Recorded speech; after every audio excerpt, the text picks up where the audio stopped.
My sister said that my rich Dr. Fiancé and baby trapped him years ago. Now she's begging me to save his career after he botched the surgery, even offering a favor in return. This is about my sister Carol.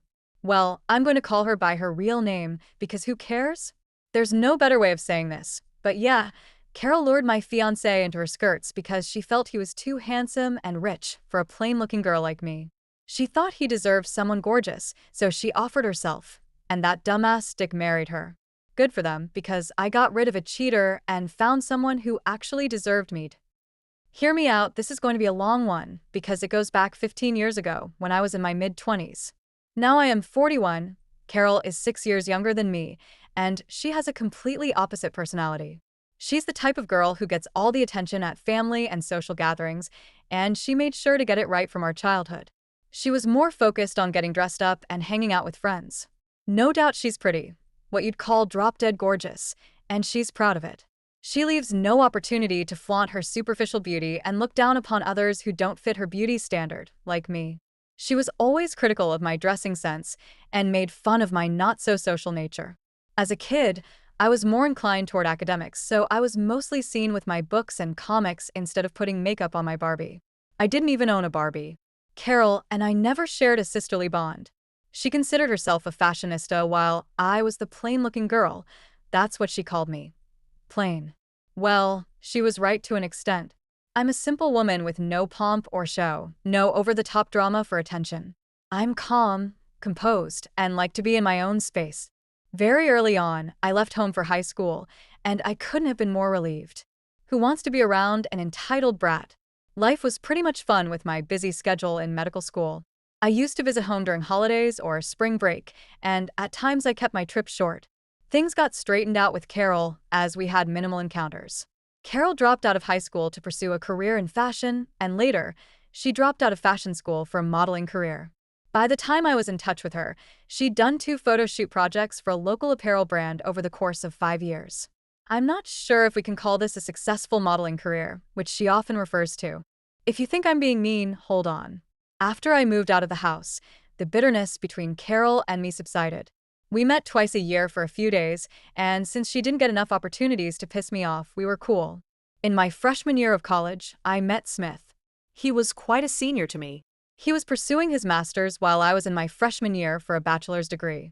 Besides, he had a couple of years of hands-on experience as a duty doctor and was specializing in heart surgery, one of the most reputed specializations. To add a cherry to the cake, he was handsome. He used to give lessons on the circulatory system to freshman students to earn some extra bucks and brush up on his knowledge. He was popular for his simple teaching methods, especially popular among the girls because, who doesn't want to take lessons from a blue-eyed, 6 feet 2 inches lean, and well-built university senior? I also took lessons from him, and eventually we started dating. In my final year of college, he proposed to me after we had been dating for 4 years. I had no reason to say no. He was already working at a hospital by then. During holidays, when I went home, Mom saw the ring on my finger and asked me about it in the happy moments of festivities. I told her everything, and she jumped in excitement because it wasn't usual for me to get serious with anyone. Smith was the first guy I ever dated or had sex with. Mom asked me about the details of Smith because she sensed that our marriage was on the cards. Carol often used to say that I would never find a good man to marry me. By good, she meant rich and handsome. Whenever she got to know that I was seeing a guy, she would remark, "He's so going to run away. Your relationship won't even last a week." So when Carol got to know about Smith, her eyes lit up, and she wanted to know more about him. It was unusual for her to take any interest in my life because it had always been very boring. I asked why she wanted to know about him, and she said, "He's going to be family, so I should know him." Mom asked me to invite him for dinner on New Year's Eve. Later, I got to know that Carol had asked Mom to invite Smith. We didn't have any plans for that year, so Smith agreed to tag along. When we reached home, we were greeted by Carol. It was quite surprising because Carol's a party person. She's never home on weekends, and for New Year's, she usually goes for a week-long party with her friends. But this time, she was at home, which should have been alarming, right? But I didn't get bothered. I don't give a damn about others' lives. I went home with Smith, and my sister was floored by him. Her first comment was, "I thought you were rich, but you're handsome too." Her flirtatious gestures were just so obvious. It was right in my face, yet I didn't pay any attention. I was secure in my relationship. Throughout the evening, she made moves at him by complimenting him, trivially touching his arms and thighs unnecessarily, and forcing a conversation with him. She sat next to him at the dinner table. I gave her a look, and she made a cute pout saying, "You get to sit with him every day.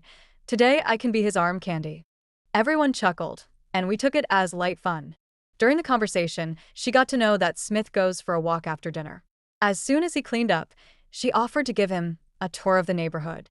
Smith looked at me while I sat there with a straight face, not knowing what to say. Smith replied with an awkward, "Yes," and they both went out for a walk that night. While we were driving back from my parents' place, Smith asked me if I noticed how Carol was flirting with him. I laughed and brushed it off, saying, "She's just an attention seeker." I thought Smith wasn't so shallow that he would fall for superficial beauty, but dang, he did. He was equally mesmerized by Carol's charm, and he cheated on me at the first opportunity he got. A few months later, I had my final year exams. As usual, I cut down on our hangouts to focus on my studies. Eventually, I noticed him cutting down communication.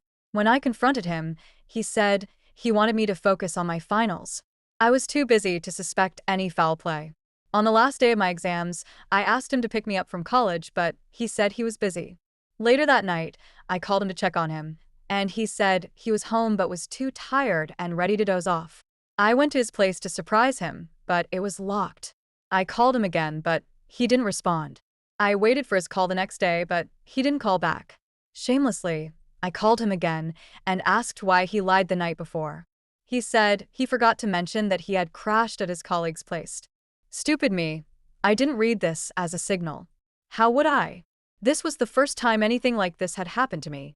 This continued for a week until my lost marbles came back. I asked him point blank if he wanted to break up with me. He hesitated for a few seconds before murmuring, "Yes." He said he no longer loved me. That was it. That last conversation we ever had. I didn't ask why, when, or how. Heartbreak is always painful, and that too without any reason is even worse. He left me with a sense of insecurity, self-doubt, and many unanswered questions, but I didn't ask for answers. It took months and many bottles of single malt whiskey, but eventually I moved on, glad that he broke up with me after my finals. Otherwise, I would have had to take another year to finish up medical school. 7 months later, I got a call from Carol, inviting me to her engagement. I congratulated her and asked about the guy. She didn't say the name and asked me to come to the party and meet him in person. I was happy for her. Yes, it saddened me for a while that I was supposed to be married during that time, but I was single and nursing my breakup. I tried to forget my miserable life and showed up at my sister's engagement. As soon as I entered the venue, I saw the board, Carol and Smith, and it gave me shivers down my spine. But I calmed myself, saying, "Smith is too common a name. He might be someone else." But as I went inside, I ran into 2 of Smith's friends. They turned the other way when they saw me coming. My heartbeat raised as I went near the podium where Carol was waiting for me. She introduced me to her fiancé, Smith, and there I stood with eyes wide open. Carol looked me straight in the eye and gave me a sadistic grin. It was the same Smith who had once rejected me, calling me a bore, and left me for my sister. I was supposed to be happy for her, but I just wanted to slap both of them. I felt heartbroken, betrayed, and humiliated beyond words. But I pretended everything was fine and asked to excuse myself from the event.